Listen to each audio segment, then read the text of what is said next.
इसलिए मैंने आपसे पहले ही कहा था कि मैं इस बात को मानने को तैयार नहीं हूं कि आजादी के 50 साल पूरे हो गए। मैं बराबर यही कह रहा हूं कि गुलामी के जो 500 साल शुरू हुए हैं वो ही कंटिन्यू हो रहे हैं, आजादी आई नहीं। और क्यों? उसके गंभीर कारण हैं और उन गंभीर कारणों को मैं आपसे शेयर करना चाहता हूं। जब इस देश को आजादी मिल रही थी, इस देश के साथ बहुत बड़ा धोखा हुआ है और इस देश के साथ बहुत बड़ी गद्दारी हुई। जो बेसिक सवाल हमको उठाने चाहिए थे, मेरे पुरखों ने शायद नहीं उठाए, और क्यों नहीं उठाए उसके बारे में हमको विश्लेषण कर लेना चाहिए। जो लोग इस देश की सत्ता की तरफ लपलपाती जीभ लेकर खड़े हुए थे, वो लोग कौन थे? पंडित जवाहरलाल नेहरू। कौन थे पंडित जवाहरलाल? हिंदुस्तान का सबसे अय्याश व्यक्ति, जिसको इस देश का पहला प्रधानमंत्री बनने का गौरव मिला, वो मेरे लिए दुर्भाग्य था। और वो आदमी इस हद तक अय्याश था कि एक औरत दो और उससे जो चाहो करवा लो। लॉर्ड माउंटबेटन ने अपनी बीवी का इस्तेमाल पंडित नेहरू के लिए किया, और ये बात अब एक ओपन सीक्रेट है। दसियों किताबें आपको मिल जाएंगी, जिनको आप पढ़ें तो आपको पता चल जाएगा कि पंडित नेहरू किस किस्म का व्यक्ति था। और पंडित नेहरू के बारे में ब्रिटिश पार्लियामेंट में जब डिबेट चलता था, तो वो डिबेट क्या होता था उसको समझिए। एक बार एक विलियम विल्बरफोर्स नाम का एमपी था, उसने पंडित नेहरू के बारे में स्टेटमेंट किया अपने पार्लियामेंट में, इंग्लैंड पार्लियामेंट। उसने कहा कि पंडित नेहरू शरीर से दिखने में हिंदुस्तानी है, लेकिन दिमाग से 100% खरा अंग्रेज है, इसलिए इसके हाथ में सत्ता दो, बिल्कुल सुरक्षित है। और उसने वो भी माना। ऐसे आदमी के हाथ में सत्ता दी गई और वो सत्ता देने का नाटक चला, और उस आदमी के हाथ में सत्ता देने के लिए ट्रांसफर ऑफ पावर के बहुत सारे एग्रीमेंट हुए। उनमें 2-3 एग्रीमेंट महत्वपूर्ण है जो समझने चाहिए। हिंदुस्तान में 1947 तक अंग्रेजों की 127 कंपनियां काम कर रही थी। लॉर्ड माउंटबेटन को चिंता यह थी कि अगर हिंदुस्तानी आजाद होने के बाद सारी अंग्रेजी कंपनियों को हिंदुस्तान से भगा देंगे तो ये जो लूट हो रही है, ये जो संपत्ति मिल रही है, ये जो पैसा आ रहा है, ये बंद हो जाएगा। तो पंडित नेहरू के साथ लॉर्ड माउंटबेटन की चर्चा हुई और पंडित नेहरू ने कहा कि आप चिंता मत करिए, हम अंग्रेजों की एक कंपनी को भगाएंगे, ईस्ट इंडिया कंपनी, बाकी 126 कंपनियों को हिंदुस्तान में रख लेंगे। ईस्ट इंडिया कंपनी को भगाना इसलिए जरूरी है क्योंकि सारे देश में ईस्ट इंडिया कंपनी के खिलाफ माहौल बना हुआ है, इसलिए सिर्फ ईस्ट इंडिया कंपनी को विदा कर दो, बाकी जो अंग्रेजी कंपनियां हैं उनको इसी देश में हम रख लेंगे। और उनमें से 1-2 नाम मैं आपको गिना दूं जिनको पंडित नेहरू ने जाने नहीं दिया। ब्रुक बॉन्ड इंडिया लिमिटेड, ये अंग्रेजों की कंपनी, आज की नहीं, सन 1890 की। लिप्टन इंडिया लिमिटेड, ये अंग्रेजों की कंपनी, आज की नहीं है, सन 1892 की, आज से 100 साल 150 साल पहले की कंपनी। और ऐसी 126 कंपनियों को पंडित नेहरू ने बाकायदा ट्रांसफर ऑफ पावर के एग्रीमेंट करके अंग्रेजों की कंपनियों को रखा। तो आजादी का मतलब क्या था? ईस्ट इंडिया कंपनी को भगा देंगे और बाकी अंग्रेजी कंपनियां जो इस देश को लूट रही हैं उसको नहीं भगाएंगे। और इतना ही नहीं, उसके बाद दूसरी बात जो हुई वो उससे भी ज्यादा खतरनाक मैं मानता हूं। 1946 में इंग्लैंड की पार्लियामेंट में इंडियाज इंडिपेंडेंस एक्ट पारित हुआ, आजादी का कानून, भारत की आजादी का कानून। और मेरे जैसे नौजवान से अगर पूछा जाए तो हिंदुस्तान को ब्रिटेन के पार्लियामेंट से कानून पारित करने के बाद आजादी दी गई है, हमने आजादी ली नहीं। क्योंकि यह तो मैं बहुत बेचारगी की स्थिति मानता हूं कि कोई हमको कानून पारित करके आजाद करे। और पार्लियामेंट के नियम होते हैं, अगर मान लीजिए आज पार्लियामेंट ने एक कानून पारित किया और उस कानून के पारित होने के बाद हमको आजाद किया, कल को अगर वो पार्लियामेंट उस कानून को वापस ले ले तो हमारी आजादी का होगा क्या? इसलिए यह सबसे गंभीर सवाल था कि 1946 में इंग्लैंड का पार्लियामेंट अगर इंडियाज इंडिपेंडेंस एक्ट पारित करता है और उस एक्ट को पारित करने के आधार पर इस देश में कुछ लोगों का चुनाव होता है, जिनकी संविधान सभा बनाई जाती है, और उस संविधान सभा के आधार पर कॉन्स्टिट्यूशन का निर्माण होता है। और कॉन्स्टिट्यूशन भी क्या बना है? 1935 में अंग्रेजों ने गवर्नमेंट ऑफ इंडिया रूल पारित किया इस देश पर शासन करने के, और 1935 का जो गवर्नमेंट ऑफ इंडिया रूल था वो हिंदुस्तान को उन्होंने अगले 1000 साल तक गुलाम बनाए रखने के लिए पारित किया। उस गवर्नमेंट ऑफ इंडिया रूल को आजादी के बाद हिंदुस्तान के संविधान का आधार बनाया गया। ये बहुत ही दुर्भाग्यपूर्ण था। दुनिया में कोई भी देश जब आजाद होता है तो पुरानी व्यवस्थाओं को बनाकर नहीं रखता, उठा के फेंक देता। फ्रांस भी अंग्रेजों का गुलाम रहा और फ्रांस ने 1790 में जब वहां क्रांति हुई और फ्रांस की आजादी आई तो फ्रांस ने अंग्रेजों का बनाया हुआ संविधान, फ्रांसीसी लोगों ने अंग्रेजों के बनाए हुए कानून सब उठा के फेंक दिए, तब फ्रांस आजाद हुआ। अमेरिका भी गुलाम रहा है यूरोप के लोगों का, और जब अमेरिका में आजादी आई, अमेरिका अपने सिविल वॉर से बाहर निकला और अमेरिका जब आजाद हुआ तो अमेरिका की आजादी के बाद भी वहां के लोगों ने अंग्रेजों के बनाए हुई जितनी व्यवस्था और कानून थे सब उठा के फेंके। तो मैंने मेरे देश के पुरखों से यह पूछने का सवाल है मेरा, और यह मेरा हक बनता है कि जिस 1935 के गवर्नमेंट ऑफ इंडिया रूल को अंग्रेजों ने इस देश पर शासन करने के लिए बनाया था, उसको हिंदुस्तान के लोगों ने फेंका क्यों नहीं उठा के, क्यों उसको हिंदुस्तान के संविधान का आधार बनाया?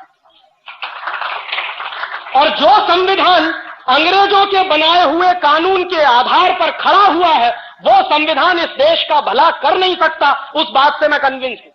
और आप देख लीजिए 1935 का गवर्नमेंट ऑफ इंडिया रूल मैंने निकलवाया और 1935 के गवर्नमेंट ऑफ इंडिया रूल को एक बाजू में रखा और हिंदुस्तान के संविधान को दूसरे बाजू में रखा।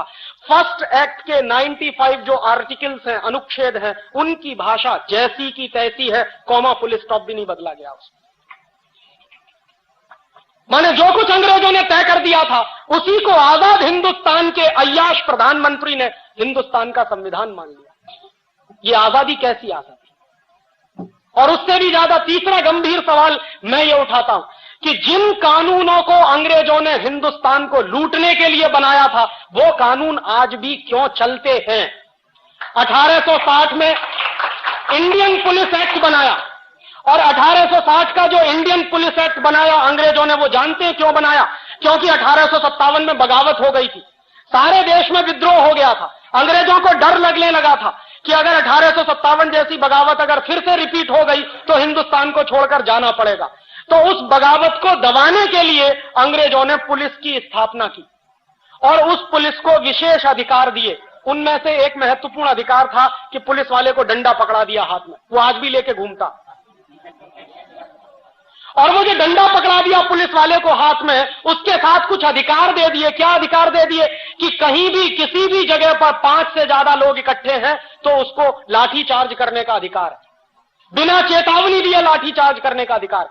अंग्रेजों ने 1860 में ये इंडियन पुलिस एक्ट बनाया अपनी सरकार को बचाने के लिए, ताकि इस देश में बगावत ना हो और इस देश के लोगों की पिटाई करने के लिए, क्योंकि वो अंग्रेजों के खिलाफ बगावत करना चाहते हैं। वो 1860 का बनाया हुआ इंडियन पुलिस एक्ट आज 1997 में भी चलता है। इसलिए मैं कहता हूं कि आजादी आई नहीं। और उसी साल में अंग्रेजों ने इंडियन सिविल सर्विस एक्ट बनाया। ये जो कलेक्टर होते हैं ना, ये जो जिलाधिकारी होते हैं, ये इंडियन सिविल सर्विस एक्ट अंग्रेजों ने हिंदुस्तान के गांव-गांव के लोगों से रेवेन्यू कलेक्शन करने के लिए, गांव-गांव के लोगों पर अत्याचार करके लगान वसूलने के लिए कलेक्टर की पोस्ट बनाई थी। वो कलेक्टर की पोस्ट आज 1997 में भी जारी है। 1860 का इंडियन सिविल सर्विस एक्ट आज भी चलता है। 1858 में उन्होंने इंडियन एजुकेशन एक्ट बनाया और इंडियन एजुकेशन एक्ट बनाने के पीछे लॉर्ड मैकाले की बहुत स्पष्ट योजना थी। लॉर्ड मैकाले ये कहा करता था कि इस देश को अगर हमेशा हमेशा के लिए गुलाम बनाकर रखना चाहते हो तो हिंदुस्तान की स्वदेशी शिक्षा पद्धति को खत्म करो, उसकी जगह पर अंग्रेजी वाली शिक्षा पद्धति लाओ। तो इस देश में शरीर से हिंदुस्तानी लेकिन दिमाग से अंग्रेज पैदा होंगे, और जो दिमाग से अंग्रेज पैदा होंगे वो इस देश की यूनिवर्सिटीज से निकलेंगे और वही लोग शासन करेंगे तो हमारे हित में करेंगे। ये 1858 में 1858 में अंग्रेजी सरकार ने लागू किया ये एक्ट, और उसी एक्ट के लागू होने के बाद कलकत्ता यूनिवर्सिटी बना, बॉम्बे यूनिवर्सिटी बना, मद्रास यूनिवर्सिटी बना। वो कानून 1858 में जो बनाया था वो आज भी चलता है और ये तीनों यूनिवर्सिटीज गुलामी के प्रतीक इस देश में खड़े हुए। 1894 में अंग्रेजी सरकार ने लैंड एक्विजिशन एक्ट बनाया, जमीन को हड़पने का कानून। और जमीन को हड़पने के काम में हिंदुस्तान में डलहौजी नाम का एक कुख्यात अंग्रेज ऑफिसर था, वो मशहूर था। जहां जाता था, जिस राज्य में जाता था, उसी राज्य की जमीन हड़प लेता था। झांसी की स्टेट उसी ने हड़पी थी जिसके खिलाफ झांसी की रानी लक्ष्मीबाई की लड़ाई हुई थी। और झांसी की रानी लक्ष्मीबाई ने अंग्रेजों के खिलाफ जो लड़ाई लड़ी अपने स्टेट को बचाने के लिए, उस झांसी की रानी लक्ष्मीबाई को मरवाने का काम जानते हैं किन लोगों ने किया? ये खानदिया सिंधिया खानदान। और ये सिंधिया खानदान वही है जिसके सपूत माधवराव सिंधिया आज भी हीरे की अंगूठी लेके हिंदुस्तान के मंत्री बनकर बैठते। ये वही लोग हैं जिन्होंने झांसी की रानी की हत्या करवाई थी अंग्रेजों के साथ साजिश करके। वो लोग आज भी इस देश को रूल करते हैं। वो गंदा खून जिसने अंग्रेजों की मदद से इस देश को बर्बाद करने में कसर नहीं छोड़ी, वही खून आज भी इस देश में मंत्री बनकर बैठता। उनकी अम्मा एक पार्टी में है और वो दूसरी पार्टी में, और उनका बस चले तो बेटा बेटियों को तीसरी पार्टी में भर्ती कर दे, क्योंकि जिंदगी भर अय्याशी का जो नशा चढ़ गया है वो उतरता नहीं है। राजे महाराजे अब एक दूसरे किस्म के पैदा हो गए। पहले पुराने जमाने के राजे महाराजे और होते थे, अब ये नए राजे महाराजे पैदा हो गए। तो अंग्रेजों द्वारा बनाए गए वो सारे कानून जो इस देश में चलते हैं, अंग्रेजों का बनाया हुआ संविधान का आधार जो इस देश में चलता है, और सबसे बड़ी बात 1946 का इंडिया इंडिपेंडेंस एक्ट जिसके आधार पर हमको आजादी मिली। इसलिए मैं कहता हूं कि इस देश में आजादी आई नहीं, बहुत बड़ा झूठ और बहुत बड़ा फरेब आपके साथ हुआ। और एक आखिरी बात इस आजादी के बारे में और कह दूं, जब लॉर्ड माउंटबेटन इस देश को आजाद करने की बात कर रहा था तो इस देश के बहुत सारे ज्योतिषी थे, पुराने दस्तावेज मैंने बहुत इकट्ठे किए, और उनको जब मैं देख रहा था तो 1945 से इस देश में बहुत सारे ज्योतिषियों ने भविष्यवाणी करना शुरू किया, और सारे ज्योतिषियों ने भविष्यवाणी करना शुरू किया, और सारे ज्योतिषी इस बात पर सहमत थे कि 15 अगस्त 1947 की रात को आजादी ना ली जाए, वो दिन अच्छा नहीं है।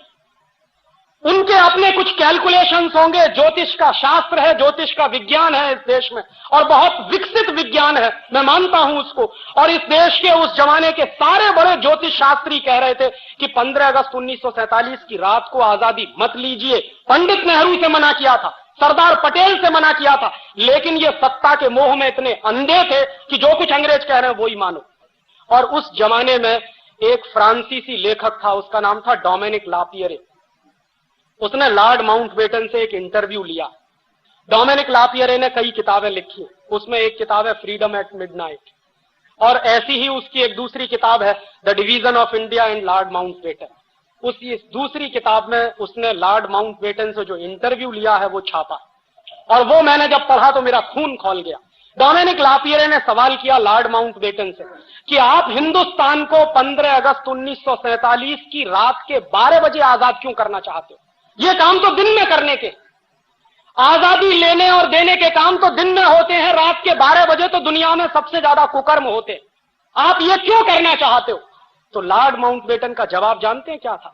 लॉर्ड माउंटबेटन ने जवाब दिया है उस इंटरव्यू में कि मैंने जानबूझकर 15 अगस्त 1947 की रात को 12 बजे इस देश को आजाद करने का फैसला किया। क्यों? क्योंकि मैंने सारे ज्योतिषियों से पता किया है कि 15 अगस्त 1947 का दिन इस देश के लिए बहुत ही दुर्भाग्य का दिन है, और अगर उस दिन इस देश को आजाद किया जाए तो ये देश एक रह नहीं सकता, ये बटेगा, खंड खंड बटेगा। देश को आजाद किया जाए तो ये देश एक रह नहीं सकता, ये बटेगा, खंड खंड बटेगा। तो इसलिए मैंने इस देश को 15 अगस्त 1947 की रात को ही 12 बजे आजाद करने का फैसला किया है, क्योंकि सारे बड़े ज्योतिषी ये कह रहे हैं कि ये देश खंड खंड टूटेगा, एक नहीं रहेगा अगर इस दिन इस देश को आजादी मिले। एक बात, और दूसरी बात उससे भी ज्यादा महत्वपूर्ण उसने कही, उसने कहा कि 15 अगस्त 1945 अंग्रेजों के लिए विश्व विजय का दिवस है। क्यों? क्योंकि 15 अगस्त 1945 को जापान की आर्मी ने अंग्रेजों के सामने सरेंडर किया था। क्यों किया था? जापान के ऊपर 2 एटम बम गिराए थे 6 अगस्त और 9 अगस्त को, हिरोशिमा और नागासाकी। उसके बाद जापान ने सरेंडर कर दिया था सेकेंड वर्ल्ड वॉर में, और वो सरेंडर जो हुआ था वो इंग्लैंड की आर्मी के सामने हुआ था। तो लॉर्ड माउंटबेटन ने कहा कि 15 अगस्त 1945 को जापान के सैनिकों ने हमारे सामने सरेंडर किया है, वो हमारा विश्व विजय का दिवस है, इसलिए हम 15 अगस्त 1947 को ही आजाद करेंगे। और इस बात को पंडित नेहरू जानते थे, सरदार पटेल भी जानते थे, बहुत लोग जानते थे कि 15 अगस्त 1947 की रात को 12 बजे आजादी लेना इस देश के ज्योतिष शास्त्र के सारे कानूनों के खिलाफ है। और बहुत सारे ज्योतिषियों ने यह भविष्यवाणी कर दी थी कि आप आजादी लेोगे और 1-2 साल के बाद यह देश टूट जाएगा, और वो टूटा, पाकिस्तान अलग हुआ, वही हुआ। और आगे भी उन्होंने यही अभिशाप दिया कि यह देश आगे भी खंड खंड टूट सकता है, और उसकी तैयारी चल रही है। कश्मीर अलग हो जाए, पंजाब अलग हो जाए, आसाम अलग हो जाए, नागालैंड अलग हो जाए, त्रिपुरा अलग हो जाए, झारखंड अलग हो जाए, ये सारे आंदोलन इस देश में चल रहे हैं और सभी आंदोलनों को अमेरिका और यूरोप से भरपूर हथियार मिलते हैं, पैसा भी मिलता है। और मैं जानता हूं ऐसे लोगों को जो इस देश में करोड़ों करोड़ों रुपए का फॉरेन फंड आता है, करोड़ों करोड़ों रुपए की AK-47 राइफल आती है वाया पाकिस्तान या वाया चीन के बॉर्डर से ये तिब्बत के इलाके में हमारे देश में घुसाई जाती है, और उन्हीं हथियारों से लेकर इसी देश के कुछ नौजवान जिनको बरगलाया गया है वो इस देश को खंड खंड बांटने का आंदोलन कर रहे हैं। आपको मालूम है नागालैंड हिंदुस्तान से अलग होना चाहता। आप नागालैंड में जाइए, वो इस देश का पहला ऐसा प्रदेश है जिसने घोषित किया है कि हमारी राज्य भाषा अंग्रेजी है। भारत के संविधान में कहीं नहीं, ये नागालैंड में चलता। और नागालैंड में मैं गया पिछले साल, तो पिछले साल जब मैं दीमापुर जा रहा था, कोहिमा से दीमापुर, तो रास्ते में मुझको रोक दिया और रोकने के बाद पुलिस वाले ने कहा कि आपके पास वीजा है। तो मेरे अंदर से पहले कपकपी सी छूटी, मैंने कहा वीजा मांग रहे हो? मेरे ही अपने देश के एक गांव में जाने के लिए वीजा के? हाँ, आपको वो सारे परिपत्र चाहिए, नहीं तो हम आपको जाने नहीं देंगे। तो बॉर्डर पे दूसरा आदमी खड़ा था, उसने कहा कि आप हिंदुस्तान से आया। मैंने कहा आप हिंदुस्तान का नहीं है कि? हम हिंदुस्तान का नहीं है, हम हिंदुस्तान से अलग होना मांगता। ये बात नागालैंड में घुसी हुई है और आप नागालैंड जाइए, आपको अंदाजा नहीं लगेगा कि क्रिश्चियन मिशनरीज ने कितने बड़े लेवल पे पैसा बांट बांट कर वहां के लोगों का धर्म परिवर्तन करा के, सिर्फ धर्म ही परिवर्तन नहीं कराया, उनको हिंदुस्तान से अलग करना है, यहां तक मानसिकता बना दी। और कल को आपको यह आश्चर्य नहीं होना चाहिए कि अलग नागालैंड की मांग करने वाले कुछ लोग वहां खड़े हो जाएंगे। तो हिंदुस्तान के ऐसे दसियों प्रदेश हैं जिनको अलग अलग हिंदुस्तान से बांटना है, और इसकी पूरी प्लानिंग अमेरिका में CIA के लोग बैठकर बनाते हैं, क्योंकि बिल क्लिंटन इस बात को कह चुके हैं, उनके पहले रोनाल्ड रीगन भी कह चुके थे कि हिंदुस्तान और चीन हमारी हिट लिस्ट में नंबर 1 है। सोवियत संघ को तो हमने तोड़ दिया जैसे तोड़ना था, अब तोड़ने के लिए 2 ही देश हमारे सामने हैं, या तो चीन है या भारतवर्ष। तो भारतवर्ष को तोड़ना है, उसके तरीके वो जानते हैं, चीन को कैसे तोड़ना है उसके तरीके वो इस्तेमाल करने की कोशिश कर रहे हैं। ये अभिशाप आज का नहीं है, ये 1947 का। इसलिए मैं कहता हूं आजादी झूठी, इस आजादी का कोई मतलब नहीं।